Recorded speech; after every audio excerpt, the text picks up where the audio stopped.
Okay, well, as the early days of the COVID-19 pandemic dragged into weeks and then months, hilariously bad quarantine hair became a source, yes, of some much-needed levity. But missed trips to the salon meant much more than just bad roots. Oh, yeah. They meant uncertainty for that entire industry. And so Cheddar News' senior reporter Chloe Aiello joins us from J. Walker Salon with more. Chloe, busy morning. It's good to see you.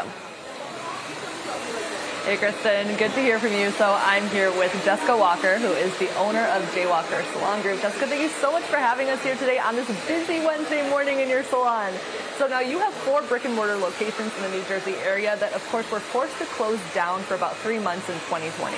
How did you manage to keep your business afloat? We spent a lot of time keeping our company culture together online on Zoom. We also did color kits so that we can solve a problem for our clients and provide a way for them to stay looking good on camera as best as possible. And I just got up and dressed up and literally made a way to stay focused on the greater plan, which was to keep my business open and afloat. Now, we are, of course, still experiencing economic repercussions from the pandemic. We have inflation out of control. We have a labor shortage. But here at J. Walker Salons, you have not actually raised your prices. How have you managed to do this while also investing in talent? So at the same time, we have a tiered pricing system. So we bring in new talent. We're always recruiting so that we can have our protege stylists at a level where if someone wanted an option to see them, they can do that. They're very talented, but they also have other options to go up, and we can promote stylists as such. So it really helps with being able to have options for our clients and our guests here. And some of those changes that you implemented during the pandemic, have you kept any of those in place now that you're moving into more of a normal business pattern? Mostly we are pretty back to normal. The only thing that I would say that really has bumped up is our customer experience. We really are working on giving an exceptional customer experience because this is a ritual for a lot of our clients. And when they come here, it's mostly some of the only interaction that they're having on their week because everyone's behind the camera at Zoom at home.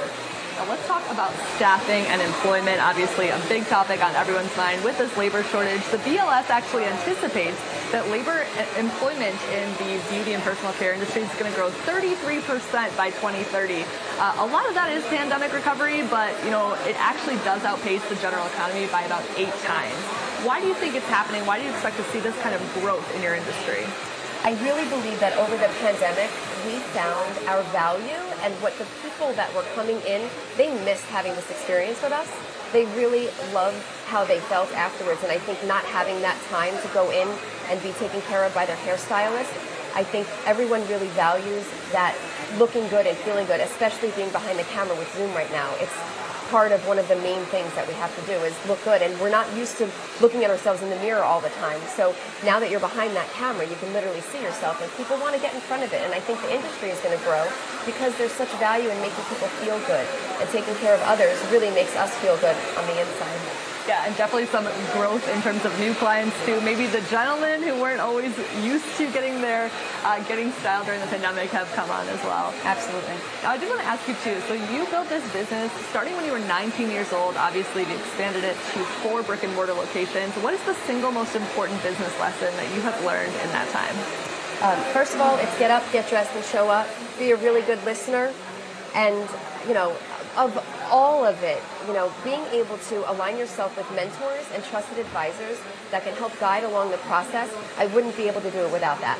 Those sound like good lessons for any industry. Jessica, thank you so much for having us. That's Jessica Walker, owner of J. Walker Salon Group. Kristen, toss it back to you. Chloe, thank you so much. That's our senior news reporter here at Cheddar, Chloe Aiello.